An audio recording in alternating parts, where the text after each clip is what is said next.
Pesan tadi penting sekali. Tidak ada kepentingan lain kecuali transformasi diri kita. Ini pesan yang sangat penting dan hanya seorang Sadguru, hanya seorang guru yang bisa mengatakan seperti itu.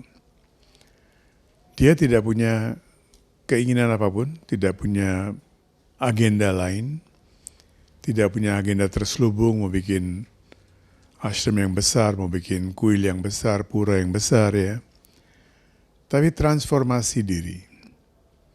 Kenapa demikian? Apa kepentingan di balik transformasi diri? Dunia kita ini harus maju atau dia akan menjadi stagnan. Seperti air yang di dalam kolam, kalau dia tidak mengalir, dia menjadi stagnan, dia menjadi kotor. Jadi air itu harus mengalir. Nah, demi mengalirnya kehidupan di alam semesta, bukan cuma kita bicara tentang dunia ini ya. Semuanya harus jalan bersama, harus sinkron. Coba kalau sekarang kita menyanyikan bhajan. Bapak selalu mengatakan bhajan itu harus ada 3 hal yang penting sekali. Bhav, kita semua tahu bhav adalah feeling, innermost feeling. Rag, melody, jangan sampai keluar dari melodinya. Melodinya penting sekali. Dan tal, musik-musik dan hal-hal lain yang menjadi penunjang. Terakhir, pertama-tama adalah bhav. Kita boleh perform dengan alat musik yang paling baik, paling canggih ya. Kita punya suara yang bagus sekali, melodious. Tapi tanpa bhav, kita tidak akan mencapai kemana-mana. Jadi 3-tiganya harus sinkron. Transformasi diri berarti apa? Berarti sinkron dengan alam semesta. Ada alam. Ada dunia yang kita lihat. Alam ini luas sekali. Kita nggak bisa lihat. Nggak bisa lihat semuanya. Ada dunia kita yang kita sedang lihat ini. Dunia kita hari ini jam segini terbatas pada apa yang terlihat di sini. Kalau kita ada di jalan raya, kita melihat lebih banyak hal. Kita pergi ke suatu pencakar langit, dari lantai atas kita bisa melihat lebih luas lagi. Tapi seluas-luasnya kita melihat, itu adalah dunia kita.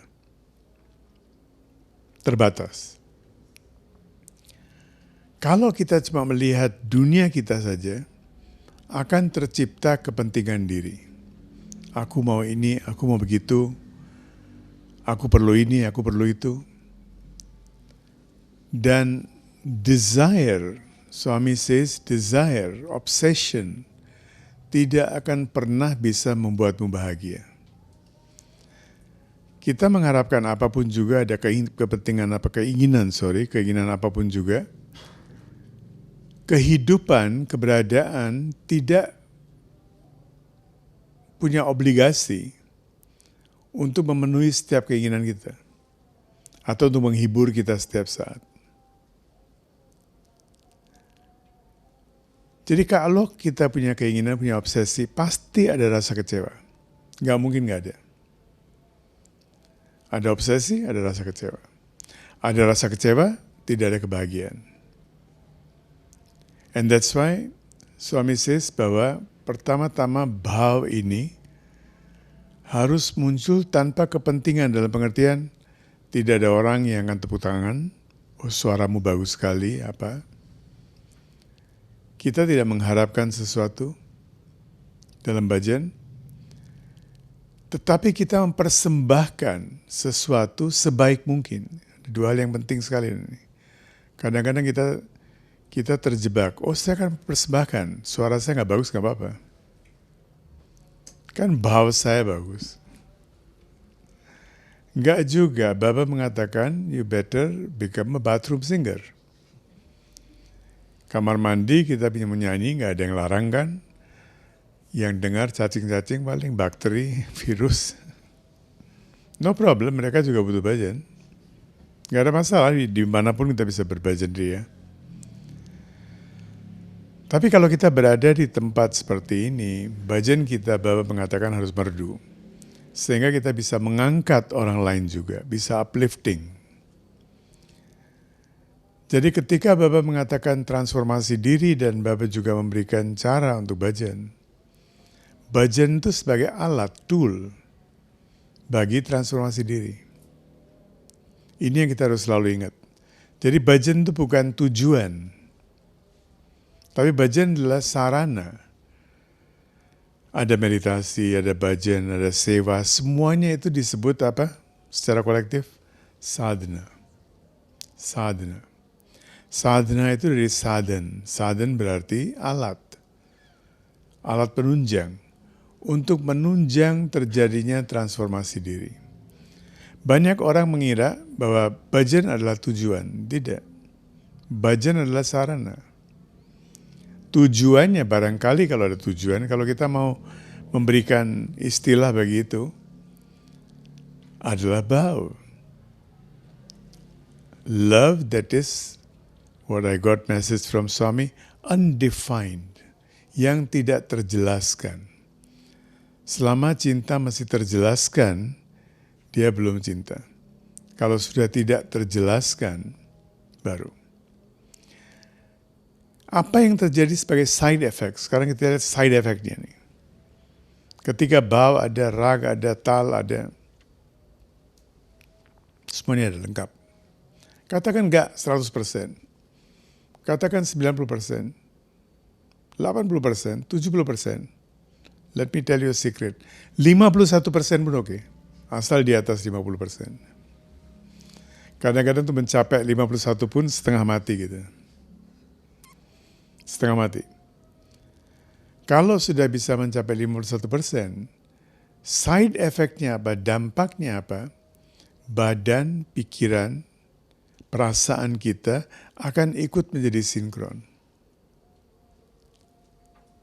Badan, pikiran, perasaan, tentunya di tengah-tengahnya ada prana dan sebagainya yang menentukan kesehatan. Hari ini saya mendapatkan sebuah cerita yang menarik sekali. Sebelum saya ke sini tadi, dia pernah ada seorang astrologer bilang sama dia, kamu akan meninggal di usia segini. Dan orang ini baru-baru terjadi ya. Orang ini tahun ini kalau nggak salah ya, semestinya menurut astrologi dia seharusnya sudah meninggal. Awal tahun begitu dia sudah meninggal. Dan ciri-ciri untuk dia meninggal itu ada. Dia menderita penyakit yang biasanya disebut kanker. Dan dia menderita itu dan sudah ada tanda-tanda ciri-ciri bahwa dia itu akan meninggal. Dia sendiri juga siap. Dia siap. Semuanya siap. Keluarga juga dia sudah beritahu ya. Penyakitnya pun sudah cukup lama dia menderita, tapi baru terdeteksi. Tapi oleh dokter dikatakan, nih kamu sudah menderita ini 7-8 tahun. Dan kamu gak ketahuan. Dia mulai ikut bajen, satu grup bajen di mana bhau, tal, dan rag ini ada. Look at the importance and the efficacy of bajen. Para penyanyi tidak tahu penyakit dia itu apa. Semua orang yang datang ke tempat itu tidak ada yang tahu bahwa orang ini punya penyakit. Dia kelihatannya kurus ya kurus begitulah ya. That's it. Mungkin juga orang itu kurus, kita nggak tahu. Mungkin dia sedang diet. Nggak terlihat. Malam-malam dia tidur dan dalam mimpi dia melihat bahwa ada yang membuka tangannya dan dia mengatakan, coba lihat tanganmu. Dia lihat apa dalam mimpi dia nggak tahu. Tapi begitu dia bangun tidur, dia buka tangannya dan dia karena ngerti sedikit palmistry, dia juga sendiri ngerti palmistry, dia punya teman yang astrolog ya. Jadi dia ada background sedikit. Dia melihat bahwa tangannya itu ada lifeline yang terputuskan. Totally terputuskan. Ya. Seharusnya memang sudah meninggal tuh. Di lifeline-nya cuma kita mungkin lurus begini kan, dia terputuskan di tengah-tengahnya. Tiba-tiba ada jembatan dalam satu malam. Can you believe it? One night. Dalam satu malam tiba-tiba lifeline yang terputuskan tuh ada jembatannya. Dia kaget dan dia bilang, saya nggak bisa lihat siapa yang datang, mungkin suami, mungkin siapa, saya nggak tahu, tapi he believes that it's suami. Dia percaya itu suami. Demikian hebatnya pengaruh dari bajan. Tetapi ada satu tetapinya, ada but-nya, ada syaratnya. Ada syaratnya nih. Bhajan has to become akhanda bhajan. Tidak berarti 24 jam sehari kita harus duduk di sini non-stop bhajan. Non-stop yang bhajan disebut akhanda bhajan non-stop itu pun 24 jam biasanya kan. Di berarti 24 jam ya kan. Itu pun 24 kan akan itu tidak terputuskan. Tidak terputuskan, bisa selama 24 jam, bisa selama 48 jam. If you go to Mathura, dulu sih demikian, sekarang saya nggak tahu. Tapi di Mathura, di tempat di mana diyakini bahwa Krishna lahir di situ, di bawah tanah, underground, ada selnya, ada sel penjara. Tentu itu direnovasi, dirubah oleh seorang raja tahun berapa ya. Tapi di situ kita boleh duduk dan boleh bhajan sepanjang waktu. Sekarang mungkin karena keamanan diberikan waktu bukanya jam berapa, tutupnya jam berapa. Dulu tahun 60-an sampai tahun 60-an, 70-an, saya 60-an saya belum di 70-an sampai tahun 70-an di India itu, you can go there anytime. Bhajan itu berjalan 24 jam dan mereka yakin ini berjalan sejak 5.000 tahun. But you just go there, entah 5.000 tahun atau 500 tahun, kita nggak bahas itu. You feel the energy, bisa terasa. Kadang-kadang kita pikir cuma bhajan aja, but bhajan has such a power yang luar biasa. Sehingga tempat ini kadang-kadang, bukan cuma tempat ini, manapun juga, di mana terjadi bhajan dan 3 syarat terpenuhi, bhava, raga, dan tal. Orang begitu masuk ke ruangan itu, dia akan merasakan. Dia akan merasakan something is there, ada syakti, ada power, ada force, ada strength di situ. Divya Shakti, divine power, divine strength. Orang ini dia mau datang ke sini bulan he'll be coming here. Dan dia kaget sekali, dan dia bilang ini impossible dari segi manapun juga.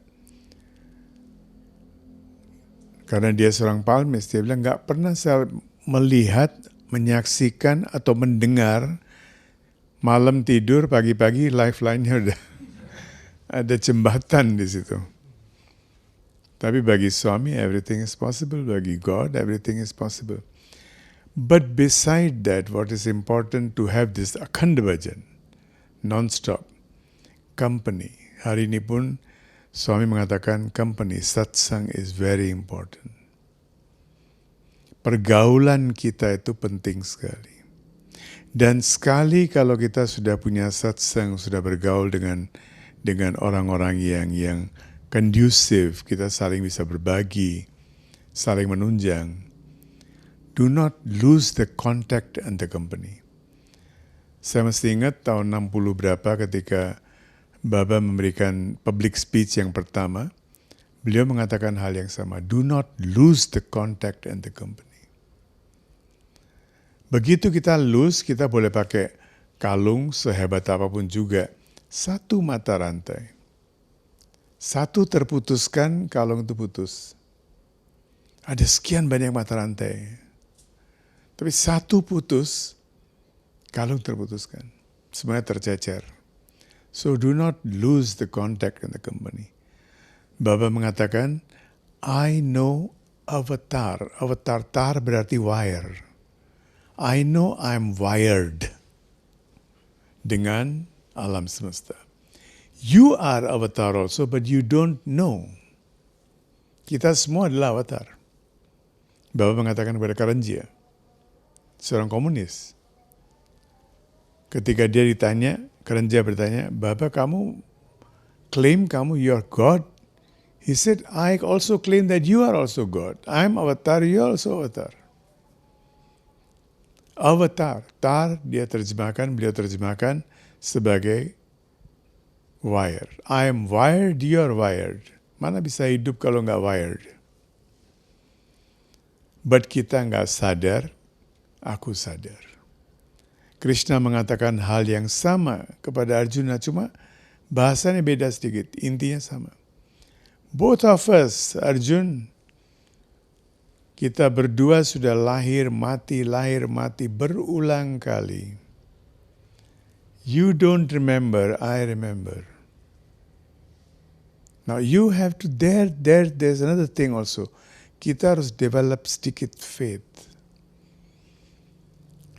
Shraddha bhakti barao. Bhakti tidak akan datang sebelum ada shraddha. Kita melihat begitu banyak miracles dalam kehidupan kita sehari-hari. Sekian banyak miracle. Ada faith, nanti faithnya goyang lagi seperti seesaw, seperti main jungkat-jungkit, what do you call it? Seesaw. Ya. Kadang naik, kadang turun, kadang naik, kadang turun. Have little faith. Faith itu seperti semen atau apapun yang mempererat satu mata rantai dengan mata rantai berikutnya. Sekarang sih sudah fisika pun mengatakan hal yang sama, the law of entanglement. Attraction, attachment, entanglement. Kelihatannya sama. Attachment dengan orang, ada vested interest. Attachment dengan Tuhan, tidak ada vested interest. Today, this morning, Kadek sent me a beautiful song sung by the girls. But before that song ada intronya. Siapa baca intro itu? That intro is very interesting, intro itu. As I love you, I love the entire existence more and more. Very interesting. Once we love God, because God is everywhere. If you love God, Swami says, you will definitely love the entire existence. Gak bisa nggak? Kamu gak bisa love God dan love cuma satu orang. Gak bisa. You love the entire existence. This is a beautiful message, powerful message. But, very powerful message. Dan kalau itu terjadi, syarat faith terpenuhi, then everything is well, everything is okay. Ini yang penting sekali. Oke, terima kasih, Saira. On this beautiful day, we have gathered here to celebrate the life of Guruji. Semakin aku mencintaimu, Guruji, semakin aku mencintai seluruh keberadaan. Dan saat cinta itu semakin mendalam, hanya ada cinta, dan cinta bukanlah keterikatan. Lagu ini adalah persembahan dari hati kami yang paling dalam. हमें उम्मीद है कि ये आपके चेहरे पर मुस्कान ला सकते हैं.